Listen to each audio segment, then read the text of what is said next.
MTK bypass tool आपको open करना है। अब हम यहाँ पे बाईपास पे क्लिक करेंगे और केबल इंसर्ट कर देंगे। तो देखिए यहाँ पे एक एरर आया, ठीक है। हेलो फ्रेंड्स, कैसे हैं आप सब? आई होप आप लोग अच्छे होंगे। आज हम लोग देखने वाले हैं Redmi 9 Prime का ये जो फ़ोन है, इसके अंदर EMCP ख़राब है। ये EMCP जो है वो डेड है, डिटेक्ट नहीं हो रही है। इसको निकाल लिया गया है और इसका जो नंबर है B425 है, ठीक है। और दिखा देते हैं बैक साइड में, देखिए निकला हुआ ये MMC, इसका निकाल लिया गया है, ठीक है। कुछ भी डंप नहीं मिल पा रहा है क्योंकि ये पूरी तरह से डेड है। तो एक दूसरा MMC है यहाँ पे, B425 कोड का ही है, सेम कोड का है। या फिर इसका कोई भी कंफर्टेबल आप फ़ोन माइक्रो DB से सर्च कर सकते हो, उसके अंदर आपको कंफर्टेबल MMC मिलेगी। उस MMC को आप इसमें लगा सकते हो। VGA 254 है ये। तो इस MMC को हम UEFI में कनेक्ट करेंगे और इसकी चेक करेंगे कि ऑलरेडी RPM भी क्लीन है नहीं, और इसके अंदर पार्टीशन कन्फिग्रेशन 0x48 का है कि नहीं। तो चलिए इसको हम देखते हैं UEFI के ऊपर। और उससे पहले एक बात बता दूं, अगर आप चाहते हैं मोबाइल रिपेयरिंग सीखना, तो आप हमारे वेबसाइट वीडियो कोर्स के through mobile repairing course purchase कर सकते हो, जिसमें आपको कंप्लीट सॉफ्टवेयर, हार्डवेयर और EMMC का मिलेगा। UEFI से किस तरह से MMC का काम करते हैं, EasyJet से किस तरह से MMC का काम करते हैं, ये सारा कुछ मिलेगा। हार्डवेयर का कंप्लीट मिलेगा, 4G और 5G का कंप्लीट पावर प्लान मिलेगा। तो आप हमारे वेबसाइट www.mobilelab.com के ऊपर जाके अपनी ईमेल आईडी से रजिस्टर करके सिलेबस देख सकते हो, ठीक है। वहाँ से आपको ऑर्डर प्लेस करना होगा। बाकी डिटेल आपको व्हाट्सएप पे मिलेगा, जिसमें आप पेमेंट प्रोसेस पूरा करोगे। चलिए देखते हैं इसकी MMC चेंज के लिए क्या क्या करना पड़ेगा। ये इसकी पुरानी MMC है जो ख़राब है, इसको साइड रख देते हैं। इस MMC के अंदर सबसे पहले हम चेक करेंगे पार्टीशन कन्फिग्रेशन है कि नहीं, ठीक है। चलिए इसको हम लगा देते हैं UEFI में। चलिए इसको आइडेंटिफाई कर लेते हैं। सबसे पहले ये MMC कनेक्ट हो रही है, आपको दिख रहा है यहाँ पे ये 64 GB की है, 464 है ये।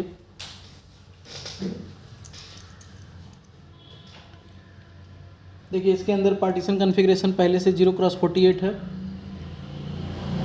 और इसके अंदर हेल्थ रिपोर्ट भी एक बार देख लेते हैं, बैड हेल्थ वगैरह तो नहीं है, नहीं है। और पहले से इसकी RPM भी क्लीन कर ली गई है,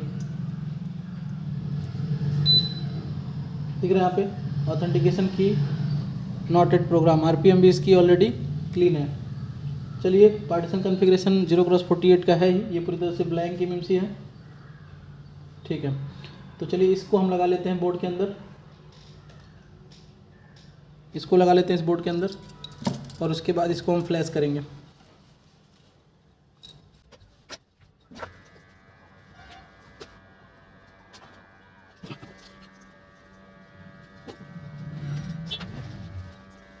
ठीक है, ये हो गया ठंडा।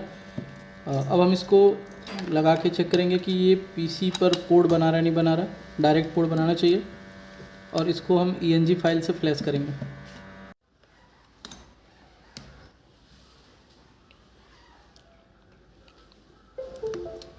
यहाँ पे पोर्ट जो है बना रहा है, कॉल MediaTek का डायरेक्ट पोर्ट बना रहा है ये, ठीक है। अब हमको क्या करना है, इसको फ्लैश करना है। केबल निकाल लेते हैं, इसको फ्लैश करेंगे हम SP फ्लैश टूल से। SP फ्लैश टूल का यहाँ पे देखो नंबर दिख रहा है, SP फ्लैश टूल का V5.1924, ठीक है। इसको हम यूज़ में लेंगे, इस टूल से फ्लैश करेंगे। और साथ साथ MCT बाईपास यानी कि MTK बाईपास टूल भी यूज़ करेंगे, क्योंकि इसका ऑथ बाईपास करना होता है फ्लैशिंग के लिए। और इसको हम इंजीनियरिंग फाइल से फ्लैश करेंगे, फिर इसकी सिक्योरिटी रिपेयर करेंगे, और उसके बाद इसका रेजिस्टेंस जो है वो रिमूव करेंगे। RSA सिक्योरिटी रिपेयर करने के लिए मॉडिफाई करना पड़ता है बोर्ड में, वो मॉडिफिकेशन करने के बाद इसको हम ग्लोबल से फ्लैश करेंगे। तो चलिए हम पहले इसकी इंजीनियरिंग फाइल को इसमें सेलेक्ट कर देते हैं। डाउनलोड के अंदर हमारा इंजीनियरिंग फाइल पड़ा हुआ है, कंप्रेस के अंदर, और यहाँ पे दिख रहा है आपको Redmi 9 लैंसलॉट, ठीक है। इसको सेलेक्ट कर लेते हैं। इसके अंदर हमारा स्केटर फाइल यहाँ पे है, ये लोड हो गया, ठीक है। अब हमें क्या करना है, बाईपास टूल को ओपन करना है। तो यहाँ पे दिख रहा है bypass tool, MTK bypass tool आपको ओपन करना है।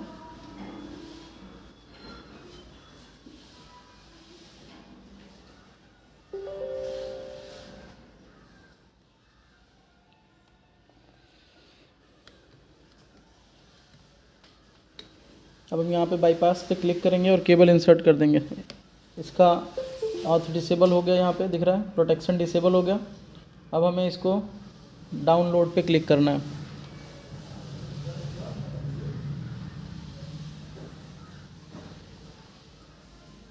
तो फ्लैशिंग हो रही है। अगर कोई एरर आता है तो हम देखेंगे क्या एरर है। तो देखिए यहाँ पे एक एरर आया, ठीक है। अब यहाँ पे पढ़िए ध्यान से, यहाँ पे क्या लिखा है, EXAID वेरीफाइड इमेज और डिसेबल दिख रहा है, इसको हम डिसेबल करेंगे। तो हम आते हैं, स्क्रॉल डाउन करते हैं, कस्ट फाइल को भी अनट्रिक कर देंगे और जस्ट इसके ऊपर दिख रहा है कस्ट के ऊपर EXAID फाइल, इसको भी हम अनट्रिक कर देंगे और फिर से वही प्रोसेस दोबारा करेंगे। बैटरी इंसर्ट कर लेंगे, निकाल के दोबारा लगा लेंगे, बाईपास पे क्लिक करेंगे और केबल लगा देंगे, ठीक है। यहाँ पे देखिए एप्लीकेशन जो है ये दोबारा रीओपन करना पड़ेगा। ये पोर्ट बनाने के बाद भी जो है बाईपास नहीं कर पाया है, तो हम इसको निकाल लेते हैं और इस एप्लीकेशन को क्लोज़ करके दोबारा से MCT बाईपास टूल को ओपन करेंगे।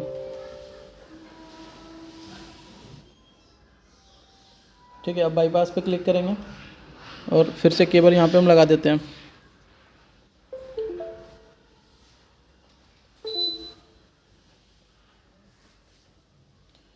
यहाँ पे देखिए फ़ोन जो है लोगो पर आ चुका है, नज़र आ रहा है, इसलिए ये फ़ोन जो है एक्टिव नहीं हो रहा है।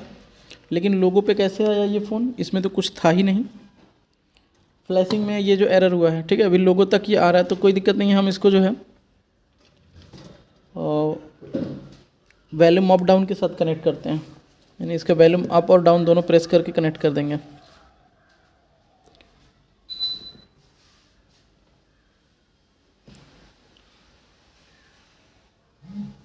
नहीं, ये लोगो तक आ चुका है, फ़ोन वाइब्रेट भी कर रहा है। यहाँ पे वॉल्यूम अप और डाउन प्रेस करके केबल इंसर्ट करेंगे, ठीक है, ये हो गया।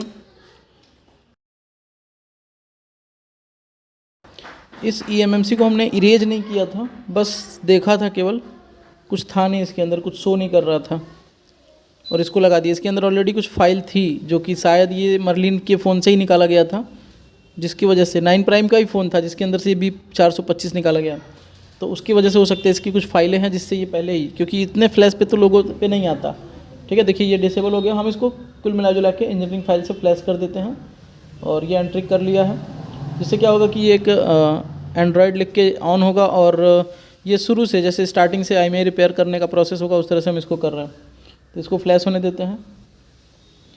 तो सिंपल क्या किया हमने, eMMC लिया कंफर्टेबल, और उसके लिए हमने कंफर्टेबिलिटी ढूंढा भी नहीं क्योंकि हमारे पास सेम डेड बोर्ड था, तो उसका eMMC निकाल के उसको क्लीन नहीं किया क्योंकि ऑलरेडी उसके अंदर सारी फाइलें दिख नहीं रही थी, तो नहीं किया।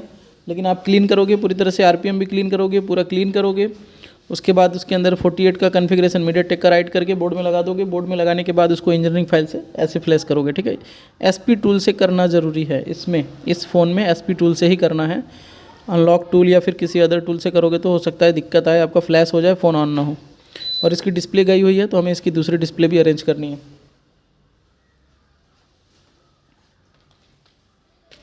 चलिए इसकी हम इस डिस्प्ले के ऊपर काम करेंगे। तो पहले इसको फ्लैश हो जाने देते हैं, फिर इस डिस्प्ले पे हम काम करेंगे।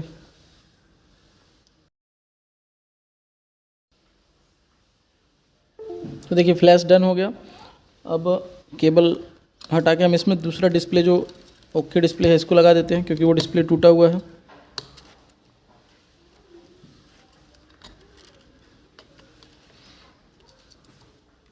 आप चाहे तो इसकी eMMC को फ़ोन माइक्रो DB ऐप से ढूंढ सकते हो, या फिर डंप जैसे ही UEFI में सेलेक्ट करते हो तो वहाँ पे कंफर्टेबल eMMC की इन्फॉर्मेशन आ जाती है, ठीक है। अब इसको हम एक बार ऑन करते हैं।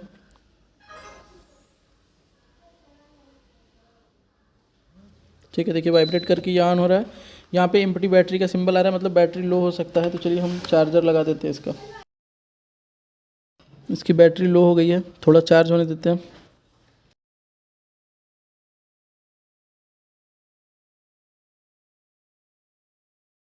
देख सकते हो आप, ये ऑन हो रहा है रेडमी लिख के, और यहाँ पे लिखेगा बिलो सक्सेस नीचे थोड़ी देर के लिए। कोई दिक्कत नहीं है, वेट करना आपको। देखिए ये 1% दिखा रहा है। अब हम इसको ऑन करेंगे पावर बटन प्रेस करके।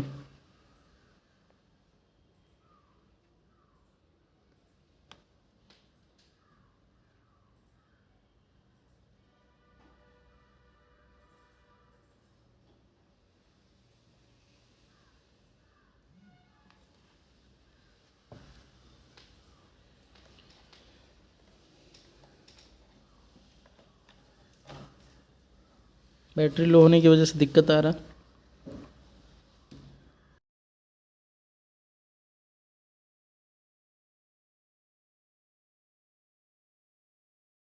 एक बार देखते हैं, थोड़ा देर चार्ज होने देते हैं इसको।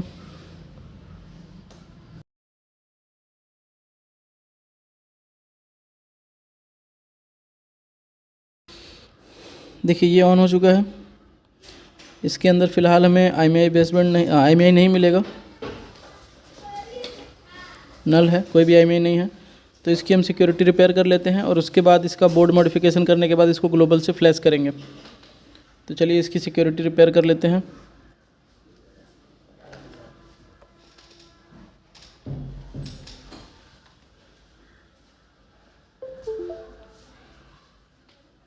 उसके लिए हमें सबसे पहले ओपन करना होगा मॉडम मेटा टूल, और उसके लिए इसकी जो ओरिजिनल IMEI होगी वो भी चाहिए, जो इसके बॉक्स के ऊपर होगी वो IMEI हमें इसके अंदर फिट करना होगा। तो उस IMEI को हम इसमें टाइप करेंगे। यहाँ पे मॉडम मेटा टूल ओपन करेंगे।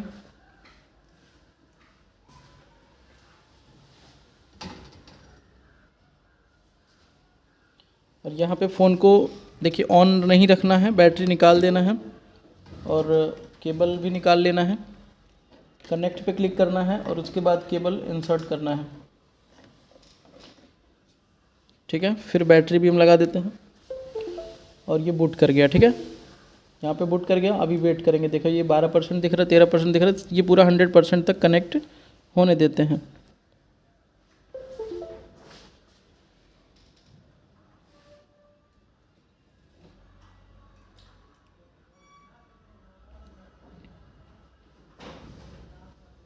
हो गया ये कनेक्ट। यहाँ पे डिस्कनेक्ट आने लगा। अब यहाँ पे जाना है लोड डेटाबेस के ऊपर, फ्रॉम टारगेट पे क्लिक करना है। यहाँ पे नीचे देखना है डेटाबेस लोड हो रहा है और ये सक्सेस हो गया। अब यहाँ पे IMEI डाउनलोड पे क्लिक करना है सर्च बार में जाके। यहाँ पे हमें दोनों उसकी जो ओरिजिनल IMEI है वो फिल करनी है, जो इसके बॉक्स से मिलेगी।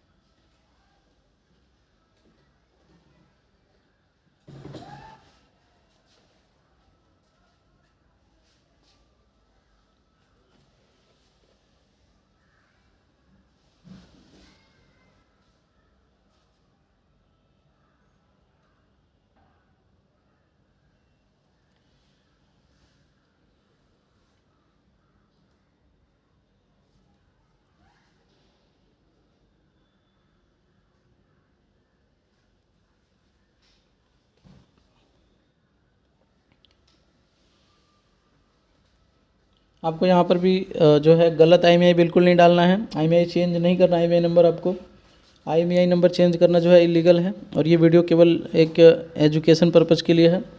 तो इसे अगर आप चेंज करते हो तो वो आपकी ज़िम्मेदारी होगी, लेकिन आपको यहाँ पे चेंज नहीं करना है। आपको जो डब्बे के बॉक्स के ऊपर लिखा है IMEI है वही फिल करना है। यहाँ से राइट कर देंगे, लिख रहा है सक्सेसफुल। सेकेंड IMEI जो है उसको भी राइट कर देंगे, ये भी सक्सेसफुल हो गया। बस कट कर लेंगे, डिस्कनेक्ट करके हम निकल जाएंगे इस एप्लीकेशन से बाहर। फ़ोन को हम रिबूट करेंगे।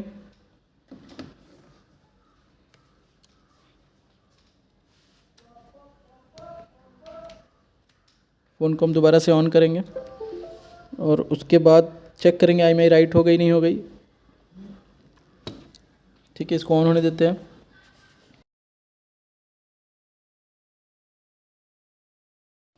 ठीक है, ये हो गया ऑन। अब हम जो है इसको चेक करेंगे *#06 करके। IMEI *#06#। देखो दोनों IMEI यहाँ पे राइट हो चुकी है, डन। अब हमें इसको मॉडिफाई करना पड़ेगा, तो इसके बोर्ड में हम मॉडिफाई कर देते हैं। जो इसका रेजिस्टेंस है उसको रिमूव करना पड़ता है। हम दिखा देंगे आपको कौन सा रेजिस्टेंस रिमूव कर रहे हैं। सीपीयू के बगल में होता है रेजिस्टेंस, हम आपको वो रेजिस्टेंस जो है स्कीमेटिक के ऊपर अभी दिखा देंगे। इसकी रेजिस्टेंस को रिमूव कर लिया है।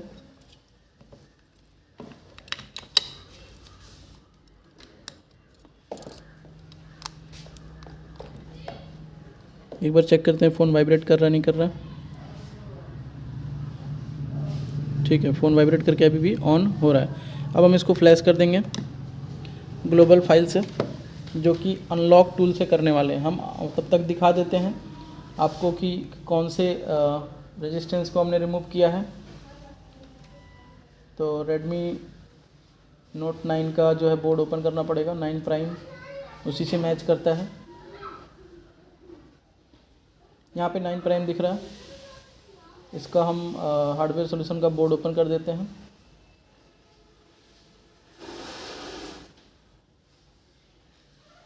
यहाँ पे हम इन आउट वोल्टेज ओपन कर सकते हैं। चलिए कंपोनेंट नेम ओपन कर देते हैं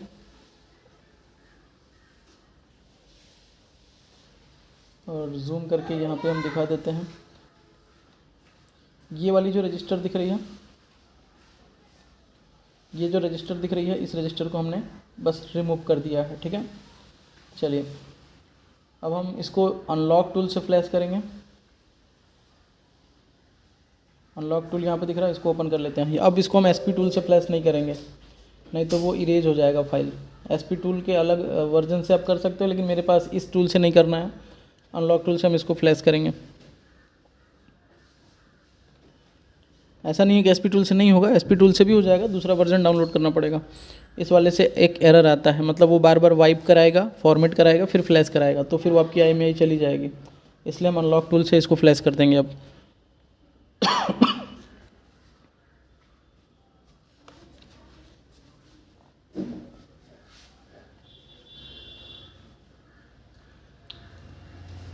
UMT से भी आप कर सकते हो।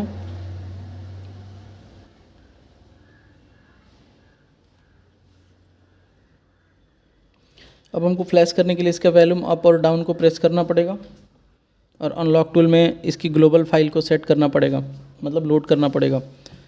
और इसी के फ्लैश के बाद जो है फ़ोन जो है बिल्कुल भी रेडी हो जाएगा।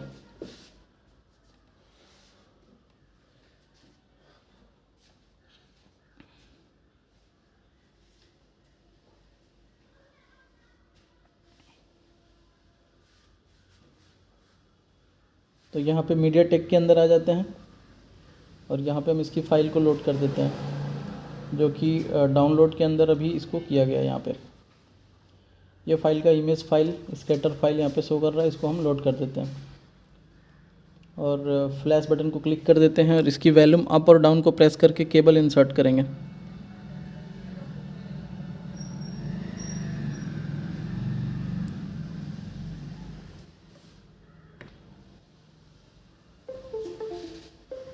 ठीक है, यहाँ पे देखिए फ़ोन जो है कनेक्ट हो गया है और फ्लैशिंग भी स्टार्ट हो गई है।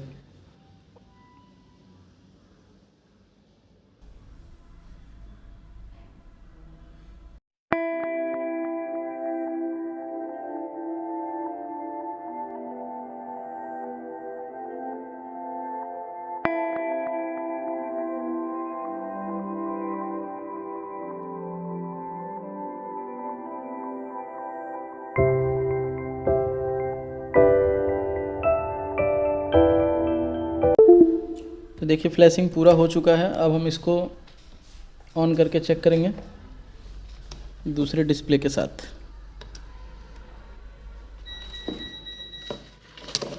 जो इसकी डिस्प्ले न्यू डिस्प्ले है, क्योंकि इसकी पुरानी डिस्प्ले टूटी हुई है।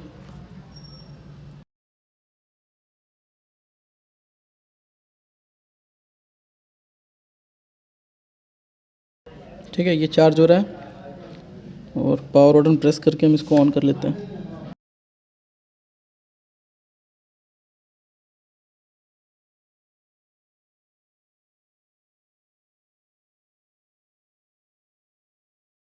अगर ये सिस्टम हैज़ बिन डिस्ट्रॉय लिखता है या फिर NB डाटा करप्टेड लिख के आता है, तो NB डाटा करप्टेड अगर आता है तो बस इसको हम रिबूट कर देंगे, ये फैक्ट्री रिकवरी में जाएगा तो इसको हम रिबूट कर देंगे। तो देखते हैं रिकवरी में जा रहा है, डायरेक्ट ऑन हो जा रहा है।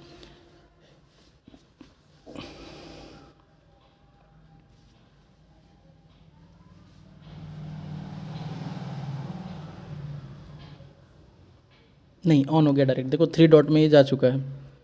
ठीक है, यहाँ पे 3 डॉट शो हो रही है, यानी ये पूरा ऑन हो जाएगा, NB डाटा करप्टेड में नहीं जाएगा।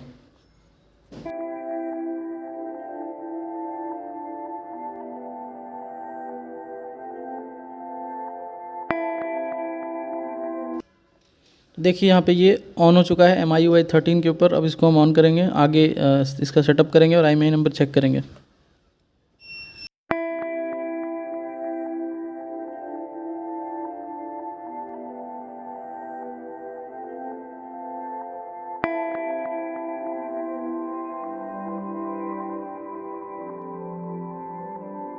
तो ये ऑन हो चुका है। अब हम इसकी IMEI को एक बार चेक करेंगे, देखते हैं इसके अंदर IMEI राइट हुई है नहीं। ठीक है, इसके अंदर दोनों IMEI जो है राइट हो चुकी है।